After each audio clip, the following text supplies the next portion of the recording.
At this time, I will call the meeting of the Marshall City Council to order with the Pledge of Allegiance.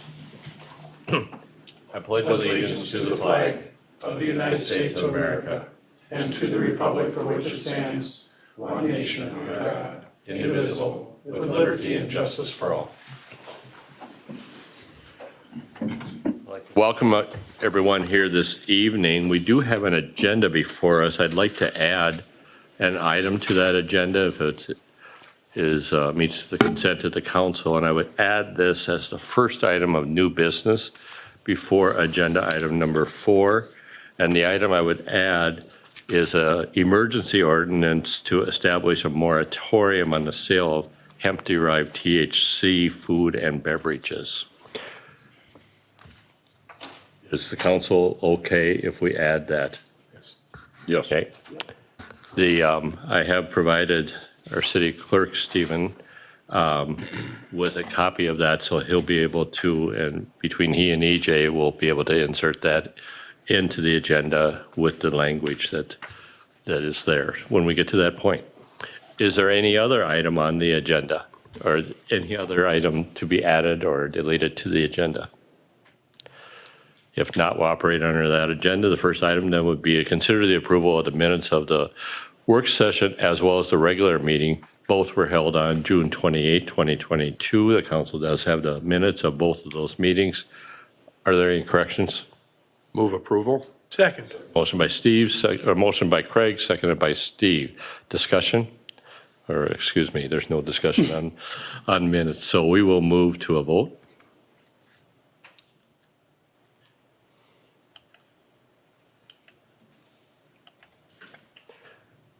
And we'll close the voting.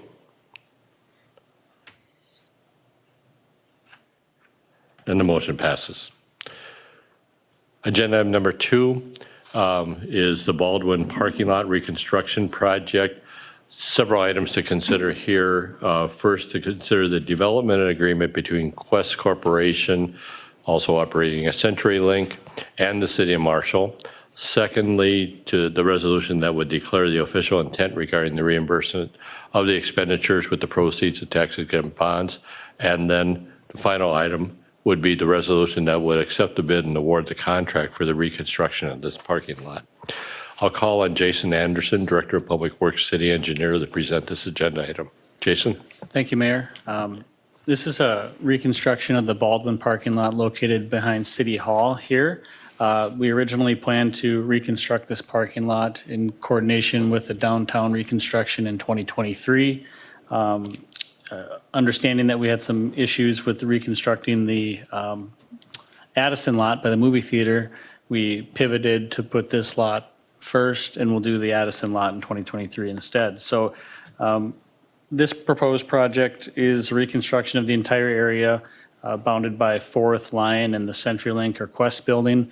You can see the drawing up there on the screen. We would propose to reconstruct that entire area, remove the existing concrete and bituminous surfacing depending on where you're at, and generally add gravel, grade, and place 6 inches of concrete pavement. We've got an agreement that's been in place with Quest CenturyLink since 1993. That allows the city to use their property to access our parking lot that's adjacent. We think it's been a really beneficial agreement for the city of Marshall. And we think that the agreement and our relationship justifies our outlay of the funds to reconstruct this parking lot as well. We do have an agreement that we worked with our city attorney on creating. We've got it signed by the Quest Corporation that allows our access and our relationship to continue. We did receive bids on the project. We've got 3 bids. The low bid coming from R&G Construction in the amount of $159,515.77. This is below estimate. All 3 bids were below estimate. But staff is here to help answer any questions, and we would recommend that we go forward and sign the agreement with Quest and complete the project. So, Okay. Thank you. Thank you, Jason. Questions? Mr. Mayor, I'm sorry, go ahead. I was going to address, Councilmember Lozinski had a question and a concern because the 1993 access easement had not been placed of record, so that was not recorded. but it's attached as an exhibit to this agreement, so that will then be of record so that the access easement is firmly in place. Thank you, Dennis. Craig?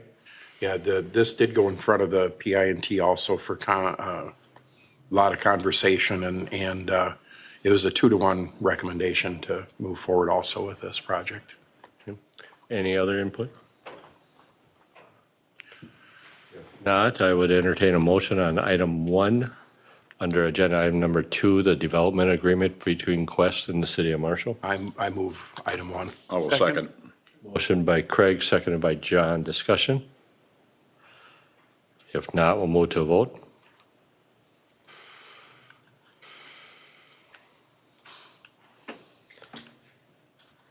And we'll close the voting.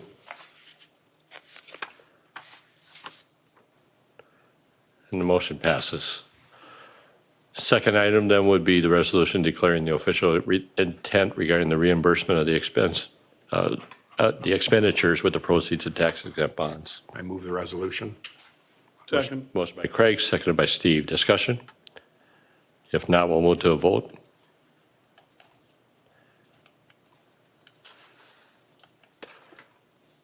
And we'll close the voting. And the motion passes. And then the third item then would be the resolution that would accept the bid and award the contract as recommended by the city engineer, the low contract RNG Construction of Marshall. So moved. Motion by Steve, seconded by Craig. Discussion? If not, we'll move to a vote.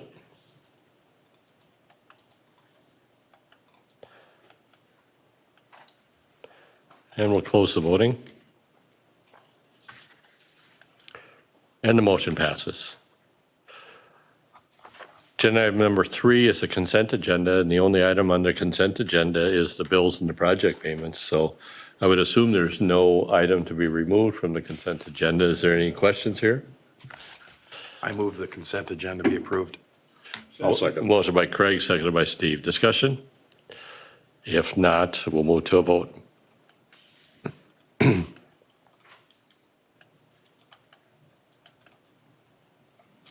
And we'll close the voting. And the motion passes. So the next agenda item is the emergency ordinance that was added to the agenda. Stephen, if we could bring that up on the screen.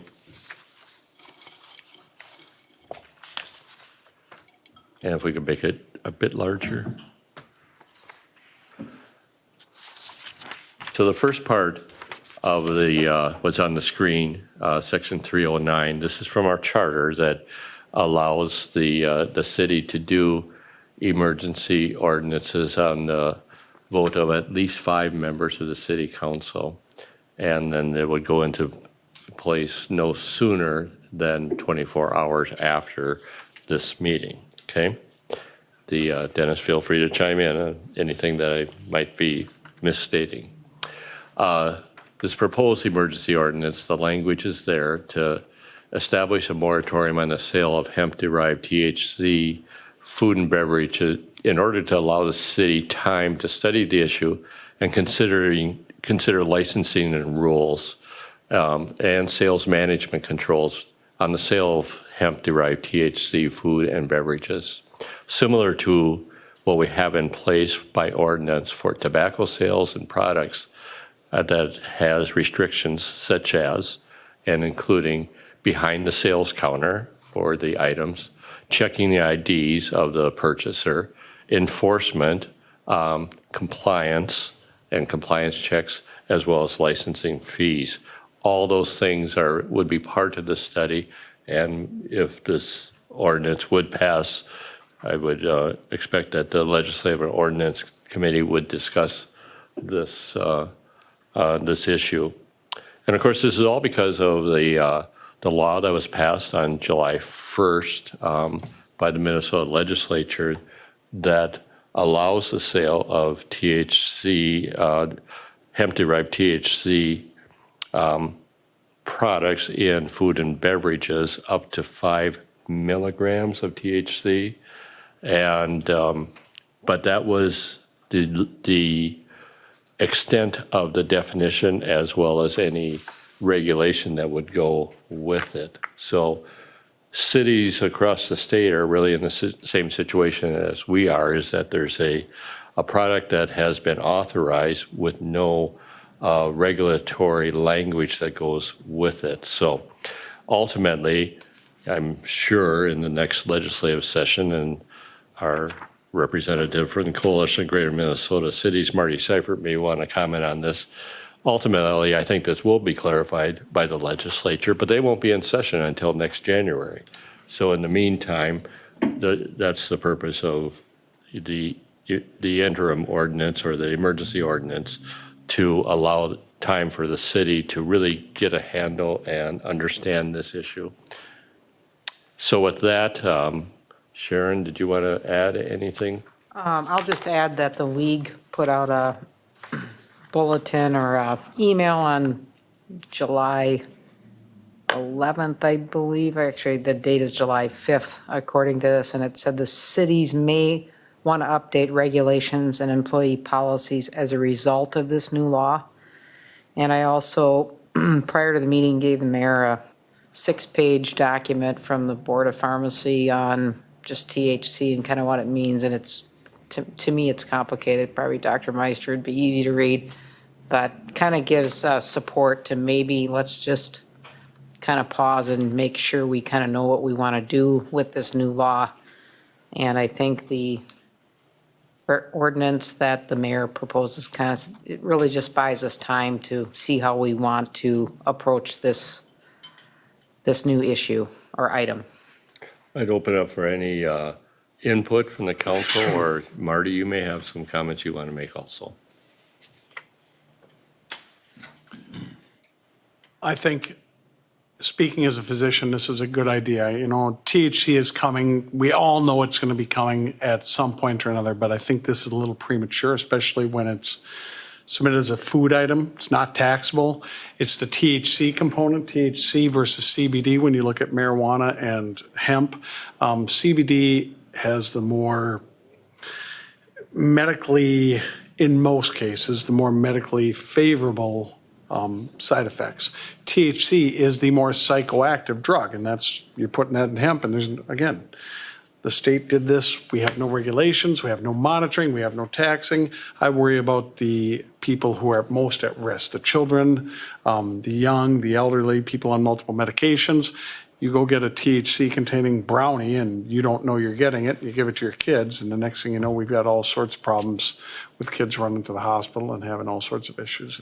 And you know, for those of us in my age group, and I'm probably the youngest one up here, and before, the marijuana of today and the THC of today is not what we had when we were teenagers and kids. It is so much more powerful now. So I think putting a moratorium on it, taking a time out just to do a little research on the pros, the cons, the benefits, the risks, and figuring out how we're going to deal with this, not only in the city of Marshall, but at the state, is a great idea. And we can't control the state, but we can control Marshall. So I think this is a good idea.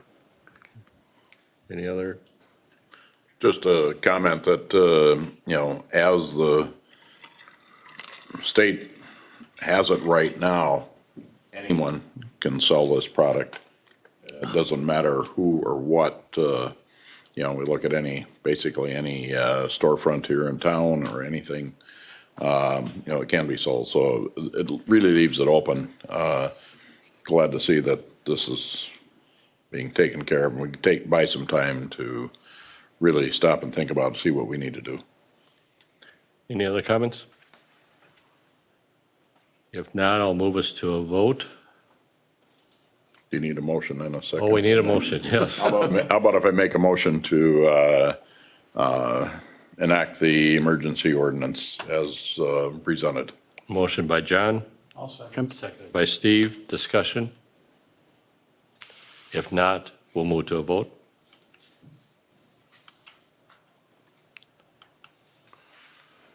And we'll close the voting. And the motion does pass with 5 votes. Now we'll move to agenda item number 4. This is an update from the Coalition of Greater Minnesota Cities. We're pleased that representing the coalition is Marty Seifert. Marty also represented the city of Marshall on our sales tax extension request. So Marty, you did great work on that, so thank you for that. And we look forward to your report from the coalition. Great. Thank you, Mr. Mayor, members of the council. By introduction, Marty Seifert. I live here in Marshall and work for Flaherty and Hood, who does the government relations for the Coalition of Greater Minnesota Cities. And I can take any questions you may have on the THC issue or the pool when I'm finished with my report. I'm mainly here for CGMC. So you have a series of handouts in front of you. I'm going to start with the one that's got the boxes on it for legislative outcomes. If I spoke about what was done, we'd have a very brief presentation because it's mainly about what wasn't done. I'm going to stop you, Marty. Alex, can we turn on the document camera?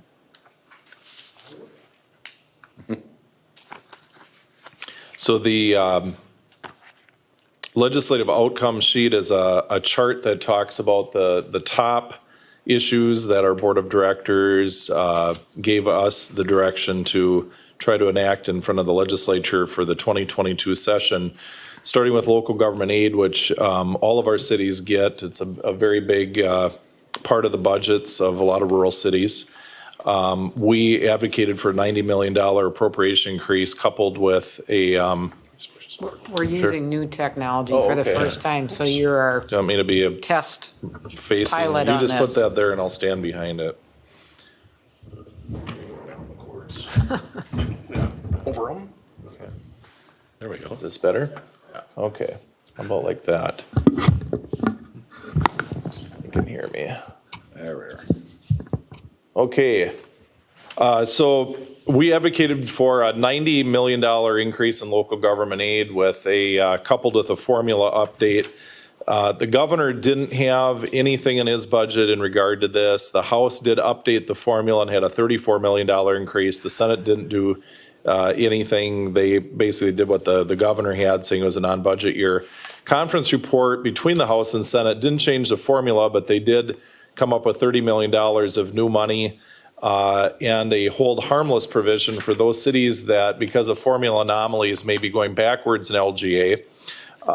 They agreed to that. They signed the conference report. It went back to the desks of the House members where all bills relating to taxation have to start in the House of Representatives according to our Constitution. The House never brought the bill up for a vote. Our pool was in that bill as well. So our sales tax authorization was one of the many hundreds of provisions in there, along with a couple dozen other cities that had similar items that they were looking for. The next item was water infrastructure. Of course, Marshall benefited from this a couple years ago. The PFA largely funds rural water infrastructure, sewer and water mainly. You can kind of read what we advocated for. The governor had a recommendation of $200 million in bonding. We never saw a bonding bill from the House and Senate. They were negotiating one in private. They were, according to the people that were working on it, about 95% done with the bill, but they didn't finish it. And so no one ever saw what was in the bonding bill and what was out of it because it was never brought for a floor vote in the House or Senate. That's another bill that has to originate in the House. And so it was never voted on. Nobody ever saw it. But the negotiators were behind closed doors working on what we believe was about a $1.4 billion bonding bill. But it was never voted on. That was the main bill that was supposed to be done this session. So next one, the lead line mapping and replacement grants. This is lead pipes, which lead to a lot of health problems and health concerns, and trying to get money out the door for replacement of those really old lead lines that are usually 80, 90, 100 years old or more. You can see the various dollar amounts that were there, but there was no Health and Human Services bill. That was not concluded. They were probably about 85% done with that bill, and so the item fell to the wayside. The Child Care Facilities Grant Program was something for the bonding bill. Nobody knows what was in there for it because they never unveiled the bill. The deed childcare program was the same thing. Nobody really knew kind of where that was going to end up. The jobs bill didn't make it to the floor. One side note for that, there is the Southwest Council of Mayors had an initiative on keeping people in Southwest Minnesota with mainly technical college education in the trades. And my colleague Eric Simonson worked on that. That did get in the jobs bill, but of course the jobs bill didn't get voted on. But that was sitting on the Senate floor waiting to be voted on as well. If you flip over the page real quickly, broadband, we recommended $100 million. The final outcome was $210 million. I believe that was funded in the ag bill or as a standalone bill earlier in session. A lot of that was to utilize federal grant money that came in, and we matched up with that, so we don't want to leave money on the table there. BDPI is a program that gets used quite a bit by rural communities. What they want to retain jobs or create new jobs. This pays for things like a sewer water line or a service road or those types of things, but there is no bonding bill, so we don't know really how that was funded in the bill because nobody ever unveiled it. Same thing with the housing programs because there was not a bonding bill. The large city streets and small city streets, because we did not have a transportation bill, did not get funded. There was a variety of ideas from the House and the Senate to get more money into the street programs for cities, both large and small. The gas tax, as many of you know, the way the formula is constructed in the Constitution, if you're a city under 5,000, you do not receive gas tax shared revenue from the state. So when the census took place last year, when they unveiled the numbers, there were cities like Redwood Falls, Morris, that were on the edge of going below 5,000, and that was that could cost them $300,000-$500,000 just by slipping. And they both made it just under the cuff. And conversely, cities like St. James and Laverne and Pipestone and Wyndham are kind of at that 4,500 to 5,000, and they would like to click up to that amount of 5,000 people. So nonetheless, there was no transportation bill announced, there was no conference report released, and so that fell to the wayside, as well as corridors of commerce, which Highway 23 and 59 and some of our other major arteries fit into that program, 212 out in the southwest part of the state. So that's just a quick overview of that. The second sheet I have is the LGA history of Marshall and where we stood. And where we're going. There is because of some shifting in the formula, we actually do just get a slight bump from natural changes in the formula. And if you flip it over from to the colored bar chart, you can see what the different proposals would have done. The governor and the Senate were the exact same, the orange and the green.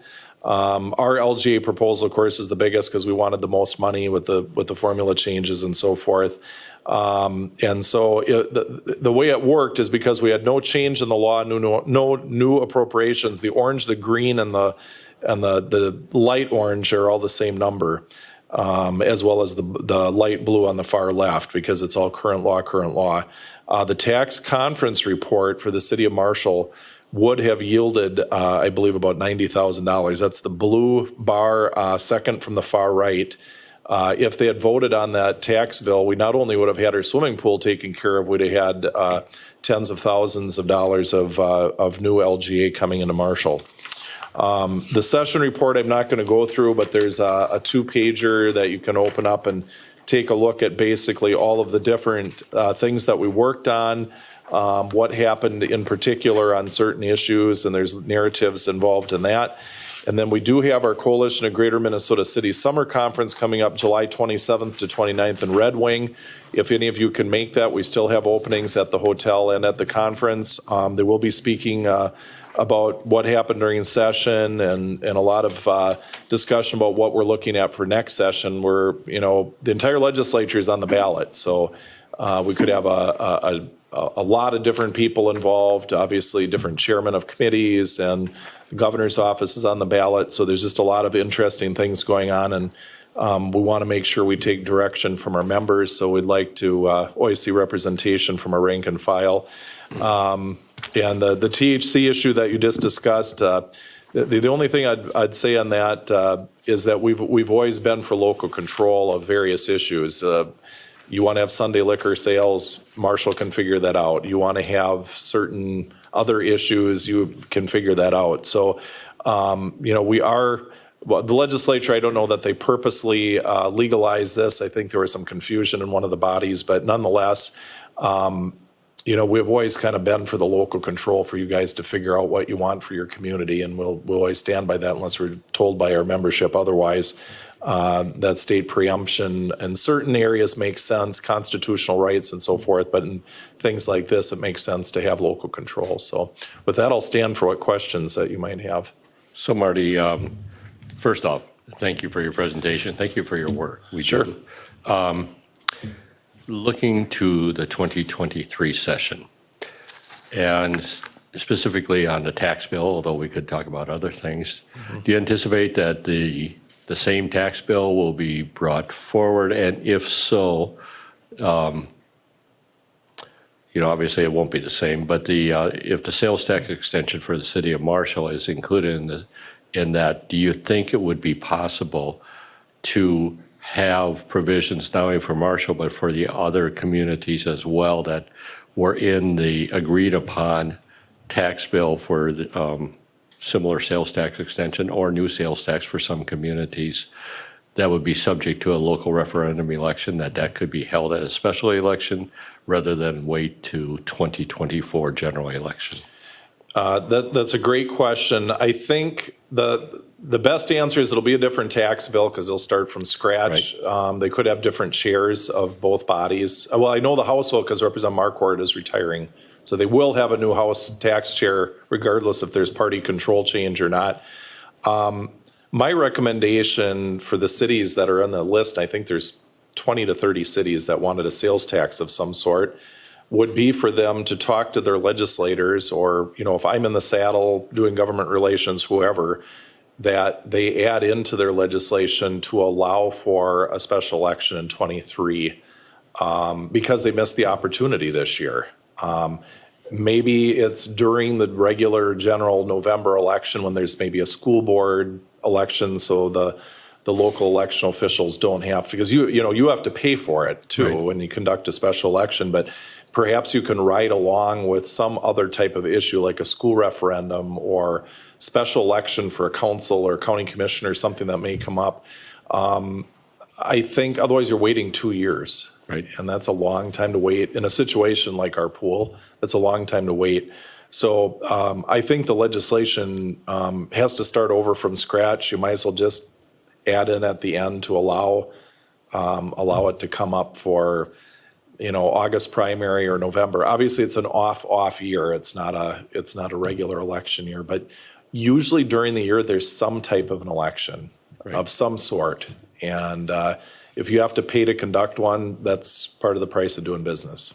And you would expect that the process would be the same. We'd need to do our local resolution prior to the end of January. Yep. And then, okay. Yeah, the law did not change in that regard, so we have to go under the same system we did before. So you have to do a resolution before January 31st from the council with a majority, preferably unanimously, so there's not controversy with it. But kind of just follow the same process that you did before, and then engage the local legislators in terms of what the situation is. I can't imagine the pool situation's better than it was a year ago, unless you've done some major patching or something, but I'm assuming it's still spilling, 10,000 gallons of treated water into the aquifer or the river, wherever it's going. And Well, so, the groundwater might be a little higher, so the equalization might factor in that or something. yeah, I'm not a hydrologist, but I can't imagine that it's a better situation than it was a year ago. So, we'll certainly be talking with our legislators and engaging them, but it is something I think that would be helpful to wrap into the resolution to request for an election in 23. Okay, thank you. We never got a reply from Flex Seal on that, did we? Other questions or input for Marty? Thanks, Marty, a lot for your hard work. You did real good for us. We really appreciate it. Appreciate it. Thank you, yeah. Anything else? Oh, thank you. Okay, if any of you can make the meeting in July in Red Wing, I'd be wonderful. They talk about what we're going to be doing for next year. And so and if you can come, you know how to get a hold of me, put the input in and I'll bring it to the group. We should add that the current president of the Coalition of Greater Minnesota Cities is the mayor of Laverne, so Correct. he's from our region, so. Yes. Yeah. I think his term ends here in a few weeks and then Right. we flip it to who's the next person. I'm trying to remember now, but whoever the vice chair is usually gets I think it's Thief River Falls. Thief River Falls. isn't it? Okay. so. Yeah. Brian Holmer. Okay. we Makes go. sense. Okay. Very good. Thank you. Thank you.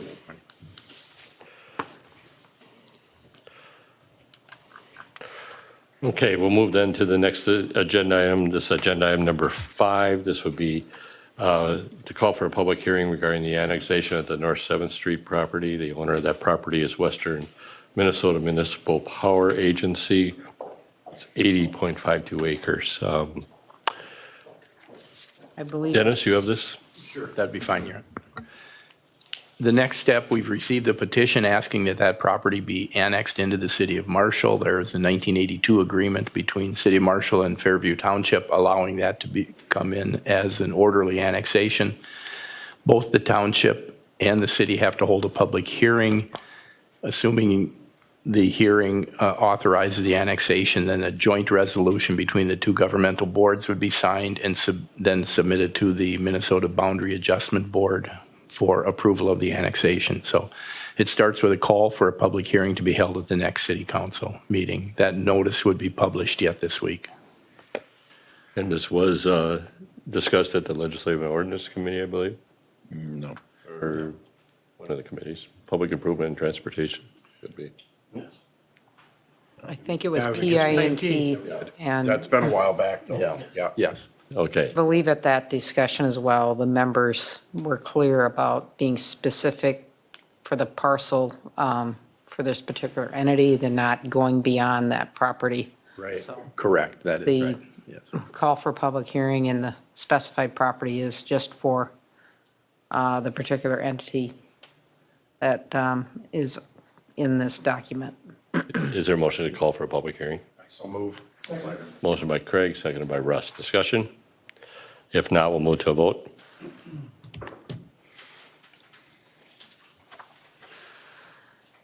And we'll close the voting. And the motion passes. Agenda item number 6, Surface Water Management Ordinance Amendment, Chapter 30, Article 2, Section 30 to 43 and 30 to 45 of the City Code of Ordinance. The action item would be the introduction and calling for a public hearing. Jason? Thank you, Mayor. Not a lot to say about this one, but the purpose of these ordinance changes is to better align with our required permits from the MPCA. We've got a couple different permits through the PCA that apply for different construction activities. There's the construction stormwater general permit that is related to projects of 1 acre and greater in size. And then there's our MS4 citywide stormwater permit.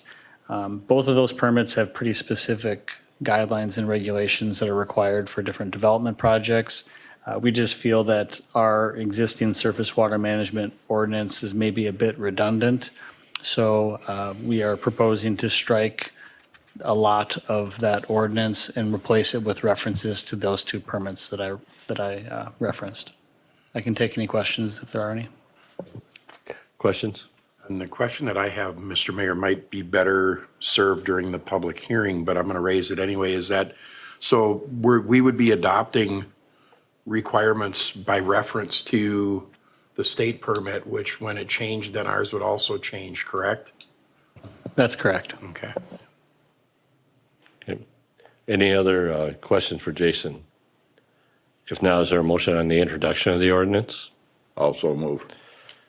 Second. Motion by John, seconded by Craig. Discussion? If not, we'll move to a vote.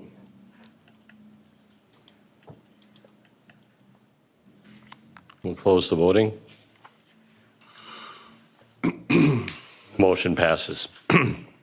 Agenda item number 8 is the introduction of the ordinance amending the salaries and the compensation of the mayors and the council persons. So several thoughts on this. First off, or items on this. First off, the action is the introduction.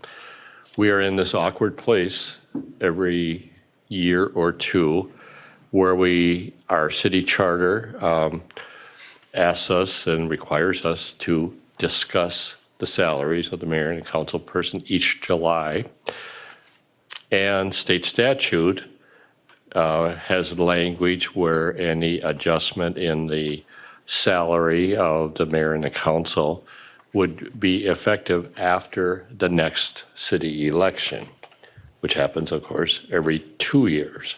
So we have a conflict there. So that is a bit of awkwardness in an awkward discussion to start with. So with that, Sharon, do you have some information to present? I'm going to go here just because I'm presenting, but typically the city clerk, I think, presents information on this and handles the ordinance. And he's still getting used to all the duties, and he did do some of this information. So some of the questions, if you have any, might be referred to Stephen Anderson, the city clerk. So I'm going to get a little philosophical on salary setting for elected officials. And I think it's easier for me to talk about it likely than yourselves, because as the mayor pointed out, it can be kind of awkward because you're setting your own salaries. The U.S. Constitution is silent on local government, but if you look at state constitutions, state law, and, thereby really city charters and how we perform our business, there's still some lineage to kind of what the founding fathers crafted. And I'm not a historical expert, but I've looked at salary setting for a long time because I've been in government for a long time. It's always a tough topic. So when the framers of the Constitution were looking at salary setting, it was highly debated on who's going to set their salary. Should there even be a salary? Should it be voluntary and no pay? And if you were going to set your own salary, what's the check on that? So there was that debate, and James Madison, the father of the Constitution, proposed an amendment which would prevent representatives from granting themselves a pay raise that would take effect during the term in which they sat. So specifically in the Constitution, similar to the state law that the mayor mentioned, the pay raise would only occur prospectively or thereby face the electorate before it could take effect. So prospectively meaning for the future. So the ordinance amendments in your packet sets forth what will happen in the future. And if the public does not like the action the city council takes, they can take action at the upcoming election. The Constitution, again, just a little more verbiage on that, Article 1, Section 6. One other thing that's where it can be found,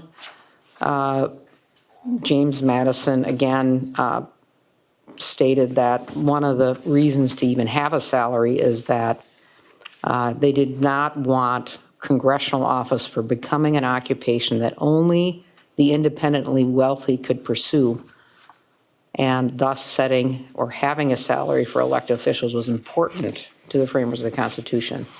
So again, no specific reference to local government in the Constitution, but I think that's something to keep in mind too at the local level. It shouldn't just be only those who are well off running for office. I believe that what was handed out in your packet by Stephen was the current charter, the ordinance related to this, and the state statute. And the charter states that the council members and mayors shall discuss this as an agenda item at the first council meeting in July of each year. And the state statute says no change in salary shall take effect until each next succeeding municipal election. So it's a little funky because you're asked to review it every year, but state law only lets you really change it after an election, which would be every 2 years. So just going back in history, in 2016, the city because it would have been preceding a municipal election, set the salary for 17, 18, and 19. In 2018, inadvertently, the city council member and mayor salaries was not considered before the council. In 2020, the council members and mayors, via the ordinance amendment, set the 21 and 22 salaries. And if you look at some historical salaries, it states that the 21 and 22 salaries were the same. I believe the ordinance kind of specified it be done that way. In 2021, to my knowledge, we did not review salaries because it was somewhat meaningless. There wasn't a municipal election. So I do want to point out this particular document here, which is the color-coded. The top chart shows the rank by the mayor's salary. So there's 12 cities listed. There are comparable cities that we use for all of our positions within the city. And the mayor's salary is 6th out of 12th, indicating right in the middle in comparison. Council member salary, this is the next chart in the middle. They are ranked 8th out of 12th. And then if you're just looking at population, Marshall is the 10th lowest, I would say, out of all the populations. So 6, 8, and then population-wise, you're at number 10. That bottom chart where it shows Marshall population near the bottom, St. Peter and Fairmont kind of sticks out. Their mayor's salary is low. Their council member salary is fairly low. I believe Stephen provided another chart. Some of the cities offer per diems per meetings. Some of them offer eligibility and health insurance. And Stephen can clarify this. Some of them provide medical and dental. And that value of providing that insurance, it would obviously add to the compensation, I think, quite a bit. So maybe not a fair chart to just list the salary in those two instances. And Worthington as well, they're eligible for health insurance. I want to point out this chart that kind of looks like this. Hopefully I'm not going too fast. EJ Moberg, Director of Administrative Services, helped with this. On the left-hand side, you see the yearly amount of salary from 2017 to 2024. So that is the actual salaries that council members have earned. And again, in 21 and 22, you'll notice that the salaries were the same. We are not proposing that for 23 and 24. We are proposing two different salaries, 23, 24, set in one resolution. That allows the council member to not receive 2024 pay in 2023, as an example. So we're going to separate that out. Saves taxpayer money by doing it that way. You'll see the actual percentage change. One item that maybe sticks out is 8.74%, and that relates to no consideration by council in 2018, which meant that 2020 was not considered for a salary adjustment, so 0% in that year. Far right, I include what the approved cost of living adjustments were for the city as a whole. There has been some past practice by city council to follow somewhat cost of living adjustments. So if we were going to follow cost of living adjustments, the far right yearly what if column would point out where you should be at to match up. In some cases, in 2021, you were slightly less than what the non-union or unions were achieving. And you'll also see that if you were going to follow the union, non-union cost of living adjustment, when you get to 23 and 24,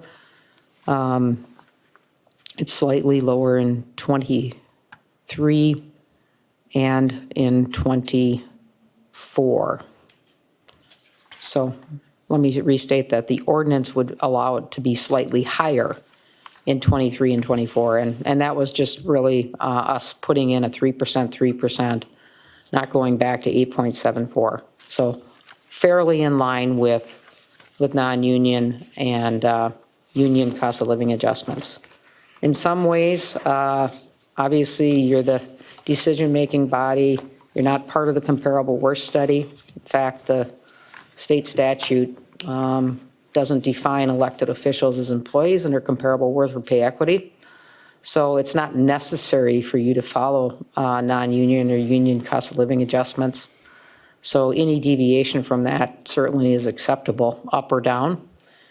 Again, from that first sheet where it shows where you're ranked by mayor and council member salaries, it would appear that if you would follow through on the ordinance proposed of 3% and 3%, and the salaries that are listed, that you would be in line with the comparable cities population-wise and likely stay somewhat near the middle. So I just wanted to present that information. I know it's hard for you guys to talk about it, but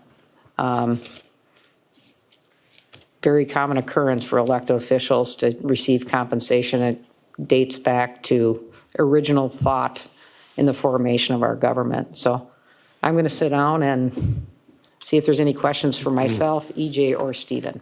Okay, thank you, Sharon. Input from the council? Mr. Mayor, I think, when we look at this is, as Administrator Hansen stated, this is a hard thing to do. None of us like to consider payment for ourselves, and certainly when we're thinking about taxpayer money, that's what it comes out of. However, going into the future, I also think that if we want to get good people sitting up at this council, you have to attract them. And right now, and we've said it before, we have a fairly homogeneous representation of council members. And I'm not sure that's what we want. I'm not sure what the city needs. Our city, we are not representative of our city by any stretch of the means. And to attract other people, we have to entice them. We have to bait them. Nobody is ever going to get rich sitting on city council in Marshall, Minnesota. I can guarantee that. But we want people to come and work. And so the compensation should follow basically what the staff has said. We're not the highest, we're not the lowest, we're right in the middle, and I'm comfortable with that.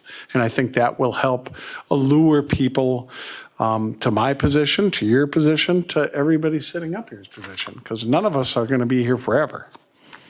So that's my 2 cents. Okay, thank you, Steve. Other input?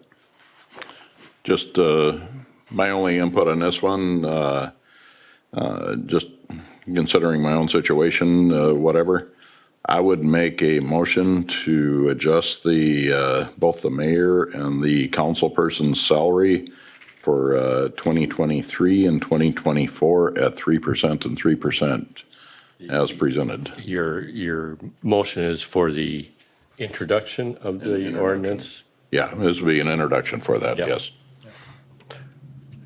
Motion by John. Is there a second to that motion? I'll second it. Seconded by Steve. Discussion on the motion.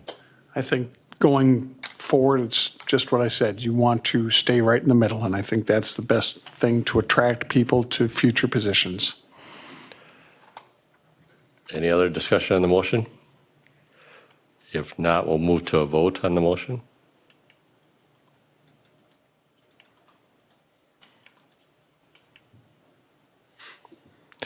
And we'll close the voting. And the motion passes. Sharon, thank you for your research and your presentation on that item. Agenda item number 8 is to consider appointments to various boards and commissions. Earlier this evening, the council did meet in special session and conducted interviews from applicants for 3 different boards and commissions. And based on those interviews, I would recommend that Ben Walker be reappointed to his second term on the Police Advisory Board, that Dr. George Taylor be appointed to his first term on the Diversity, Equity, and Inclusion Committee Commission. That would be his first full term. He has served a less than half of a term prior, so this would count it as his first term. And that Sarah Stoneberg be appointed to a term on the Planning Commission. That term will expire May 31st, 2023. I'd offer that as a recommendation and entertain a motion to affirm. So moved. Second. Motion by Steve, seconded by Russ. Discussion? If not, we'll move to a vote.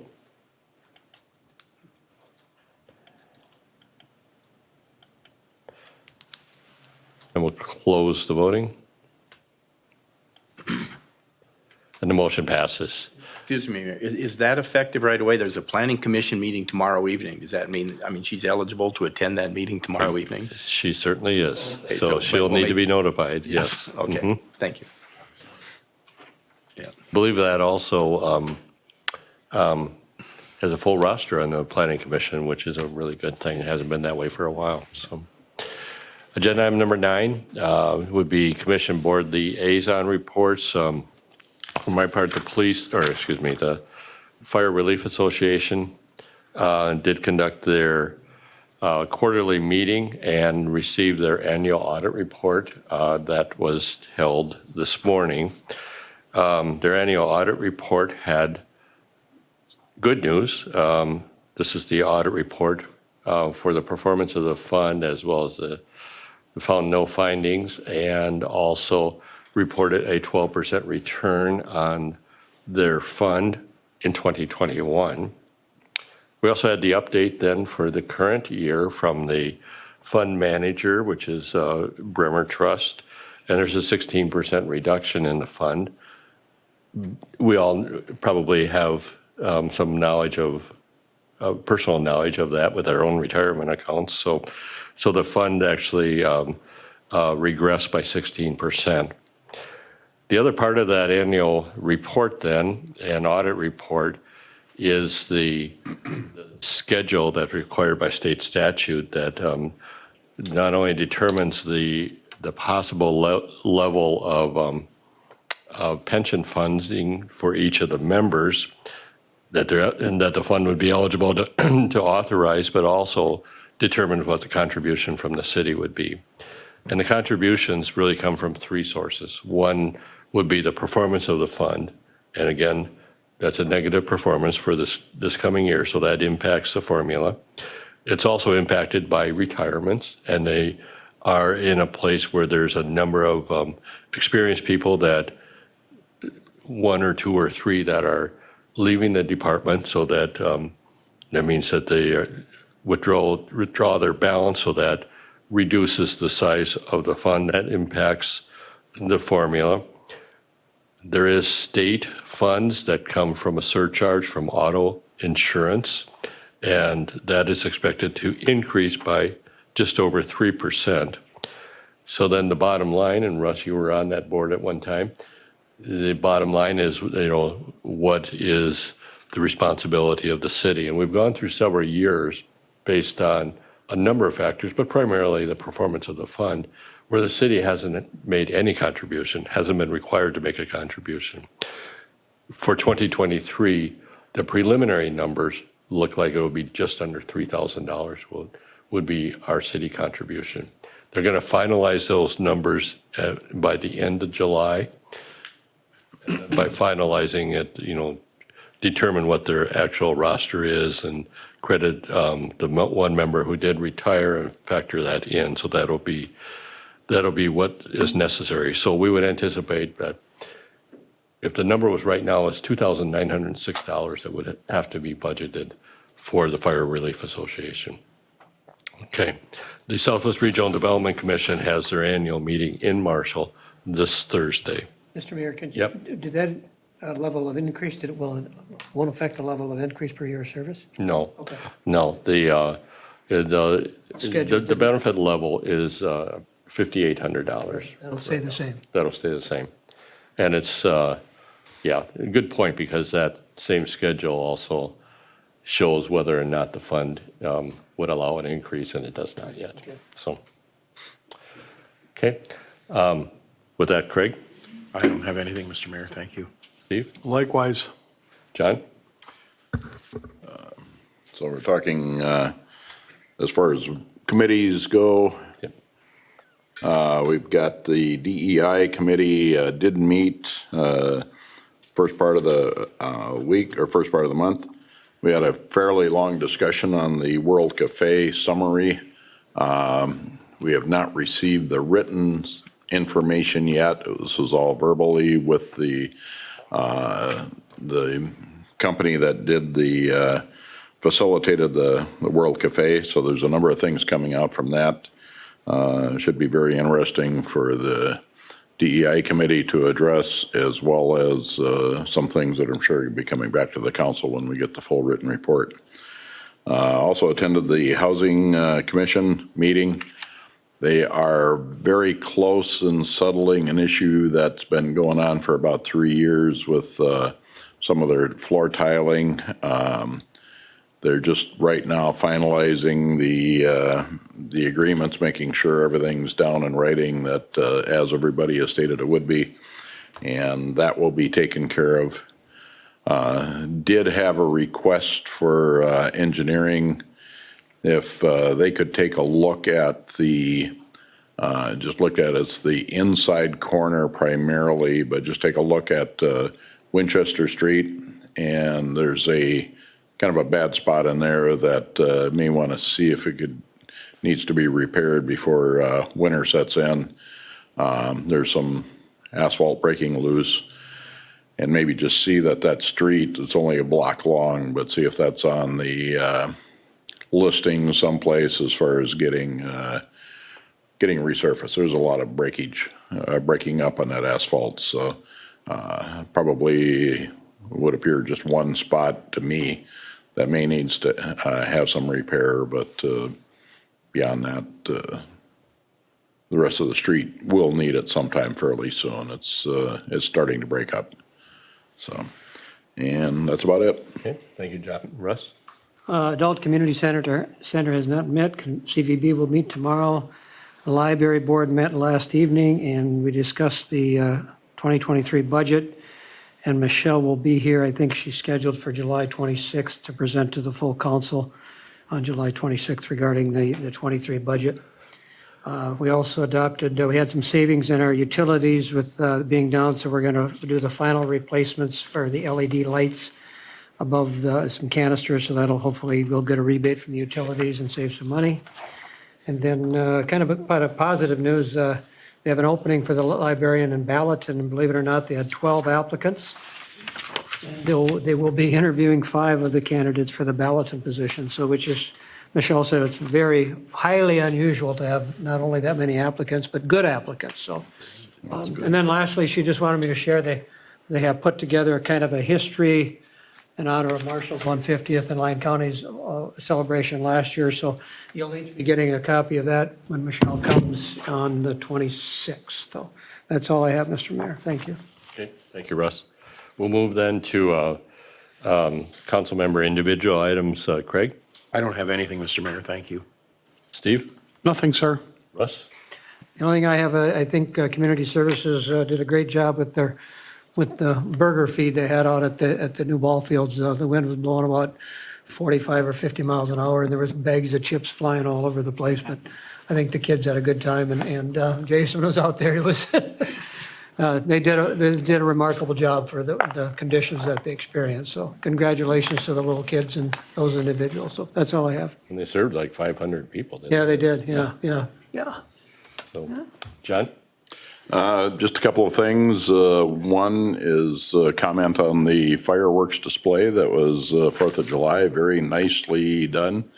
Put on, I know, in a number of entities that are involved in that. I would say that I do have a lot of concern about the other fireworks that was going off. There's a lot of other fireworks. I guess I'm not up on what is legal in towns right now, but there were some very large fireworks displays that were being set off, as well as some bottle rockets, things like that are in the park, which are not legal in the park. I know our community service officers are out walking around trying to put a lid on anything there, but it was pretty obvious that two guys can't cover that whole park for an evening. So a lot happening there, but some of it was very unsafe and what can happen. We know there's been a number of injuries in the state and deaths due to fireworks. So with that, the other item is something to bring up that, Steve, I would ask you to pop that up on the screen. There hasn't been a whole lot of conversation on this, Mayor, so I thought I'd make sure it comes out that. There's something wrong with the color of that picture. Well, I'm sorry to say it was scanned in from this Okay, one, so that's as best as I could get. I didn't end up with the original and wanted the article as well, but Mayor was nominated for Community Leader Award, and I believe it was more than a nomination. I believe you received that award, did you not? I did, yes.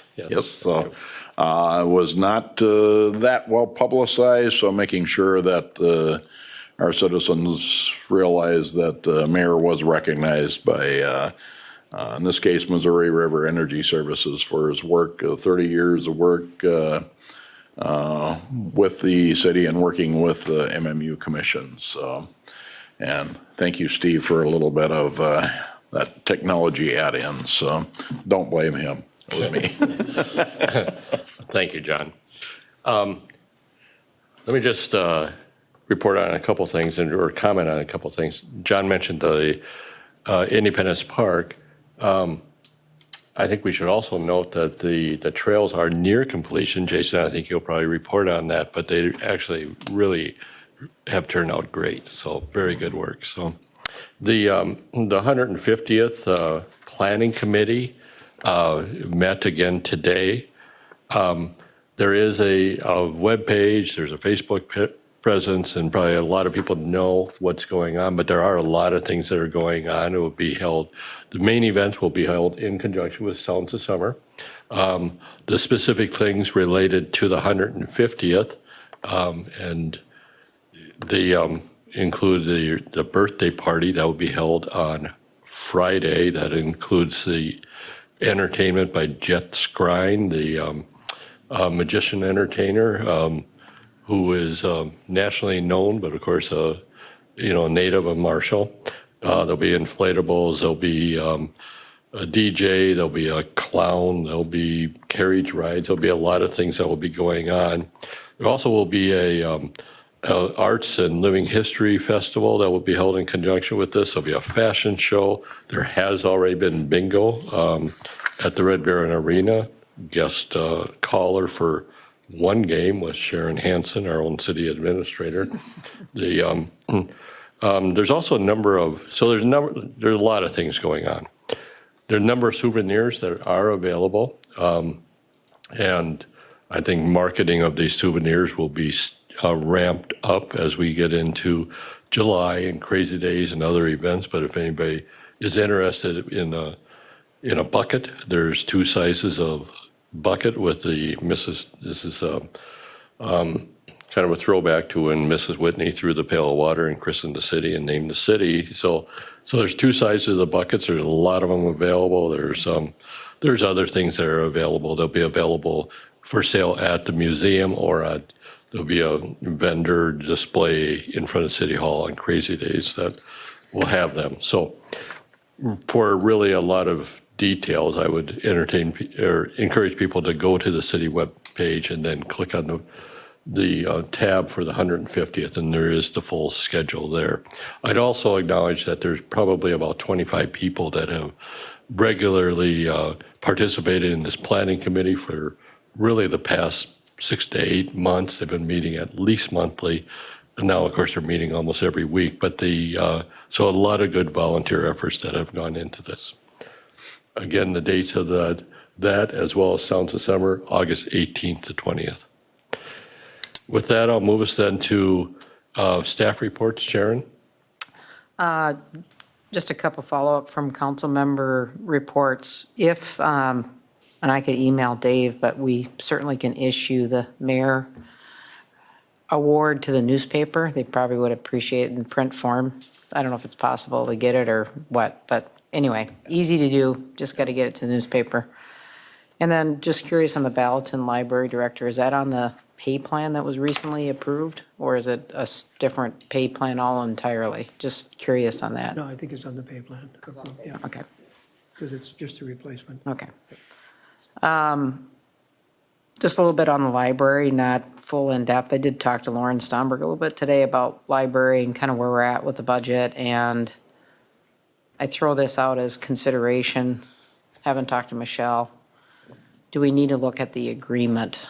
I think maybe Councilmember Labatt has brought that up too. And maybe something to think about. Is it meeting our goals and needs? And are we in agreement on how we're approaching library funding? I don't have words of wisdom on what that agreement should say or look like, but I do kind of think maybe we should review it at least. And I do think it's important to do some comparables. I know that was brought up at our joint meeting about staff and other cities and counties that operate libraries. This library, the Marshall Lyon County Library, serves 22,000 patrons, or our service area is 22,000 in terms of population. So it's not 13,680.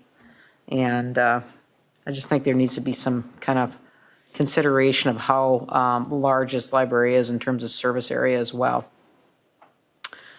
The other thing I'll mention too is when Jim Marshall returns from being out of the office, we do need to talk about LELS, not LELS, that's a union, Law Enforcement Center, improvements, capital contributions, and then just the agreement that we have with them that says prior to July 1st, we meet with them on budget requests. We have not had a formal request from Lyon County.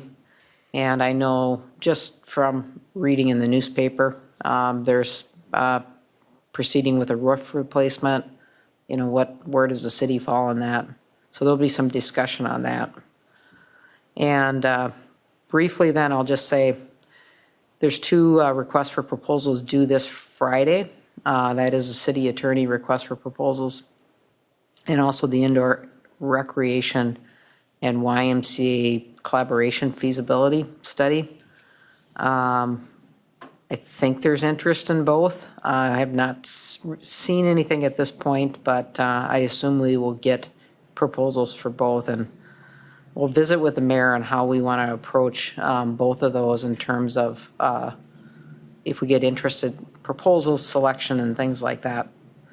And then we did have a meeting with the mayor staff on water softening, and I don't want to take Jason Anderson's thunder on this, but just a really good discussion on chlorides, wastewater treatment, challenges from, you know, a long time that we've been dealing with, and the new chloride limits, you know, but there's going to be a lot more information coming out from the city on allowing residents to contact their local water softener company and have them come in free of charge to adjust water softeners, which I think is huge. It's, to me, these water softeners, I don't think anybody else agrees with me. I think they're complicated in terms of how you change them to get them adjusted to what our soft water levels are. And then I'll just end by saying that, you know, prior to the water treatment plant coming online with the softer water, and I don't remember the units, I got it here looking up, I want to be accurate on this. We're in the 500 milligrams per liter in terms of what we were discharging, and we are now, after the water treatment plant came on, we're down to about 300. So the water treatment plant has worked. Residents are helping.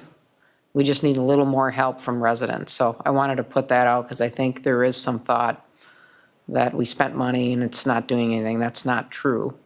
We have made impacts. It's just, you know, water chemistry is chemistry and it's complicated, and one thing may affect it and another, and all that stuff. But there has been reductions. We do need to do more.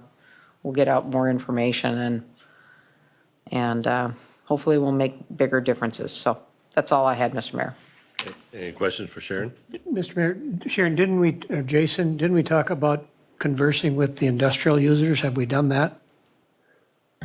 Yeah, those talks are going on as we speak. We've met recently, wastewater staff has with Turkey Valley, and they're setting up meetings with ADM, I think tomorrow. I mean, there's meetings that are happening, and these conversations will be continual. So in addition to hopefully the residents cooperating, we can get some cooperation from our industry as well. You know, that's the hope, and to Sharon's point, the water treatment plant project softened the water at the plant, so residents don't have to soften as much at their homes. So we've seen reductions because folks have made changes.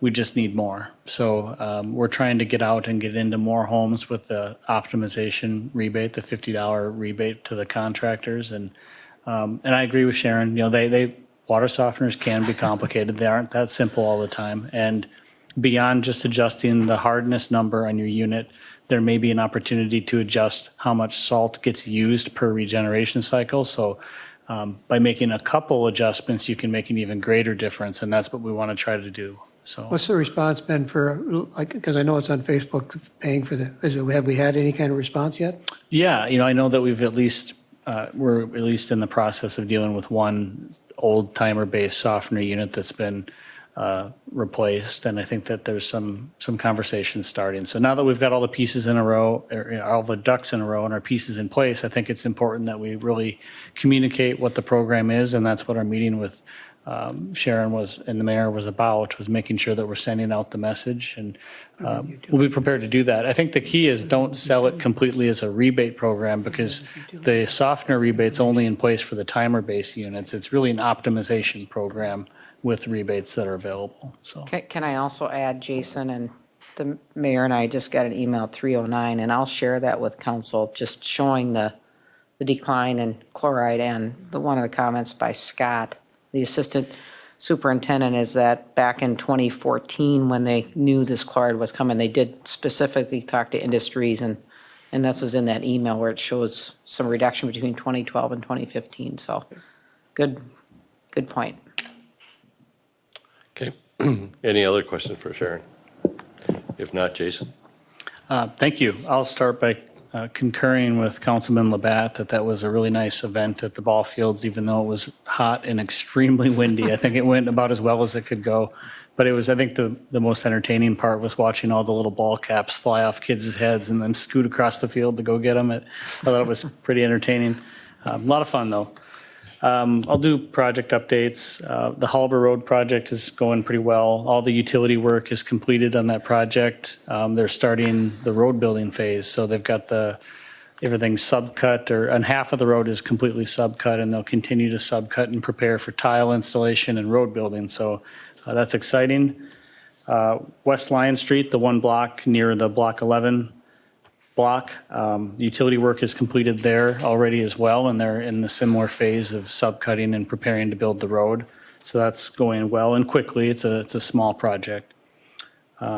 South First Street reconstruction, they're installing temporary water main, and that's been going on. I think they've been connecting homes to the temporary system, so we're getting ready to start in earnest. I think we'll be starting very soon, probably this week even, I think, with utility work, and they'll start with some sanitary sewer. So you'll see more activity over there. The trail project in Independence Park has been going well and is getting very close, as the mayor alluded to. It's going great. They've been having a few hiccups here and there with trying to work around events in the park where folks have been maybe securing space, and which is good. I guess we appreciate the patience of everyone who uses the park to kind of work, understand that we have work to do and deal with our presence. But that's been going good. I know that they're probably by tomorrow, everything should be gravelled and ready to be paved, so there shouldn't be much left. I would think by the end of the week it's pretty close. Mill and overlay project maybe would start next week. We're hearing that the mill might come into town next week, but we're still waiting on confirmation from Dunick. So we'll wait and see if that's true. The work in the diversion channel is completed. It's Washouts have been repaired, sheet pile removed, rip wrapping in place, seating, and now we just need it to establish. So that, we think that looks nice. And one last update, we'll be meeting as an engineering staff with Bolton and Mink and the Downtown Business Association tomorrow morning in these chambers at 7 a.m. We'll have some presentation of the current 3rd Street and Lion Street layouts as discussed with PIT committee. We'll be soliciting their input and feedback at that meeting. So we'll see how that goes. And also, progress is being made on Terrace 1872, the park next door to City Hall. So Yes, that's coming along well. I know that there's been quite a bit of concrete work that's been done in there, and it's starting to build. I was speaking with Preston this afternoon or this morning regarding that project, and he was thinking he may start mobilizing in and moving some dirt around too. So good. Any other questions for Jason? Dennis? Thank you. The updates on Broadmoor Valley have been put into the administrative brief for your review. There's a number of issues out there, so that summary is in the administrative brief. Staff will be meeting and discussing Helena property. Proposal has been made regarding a resolution of outstanding Helena issues, so we'll discuss that tomorrow. And then I did meet today with the building official concerning 2 properties on East Main Street that need serious attention. The buildings themselves are deteriorating, but they're also overrun with trees, bushes. And so additional letters will be prepared for the property owners to clear it up, but we may be coming back here soon for a request for a substandard hazardous properties, requesting either tear down or repair.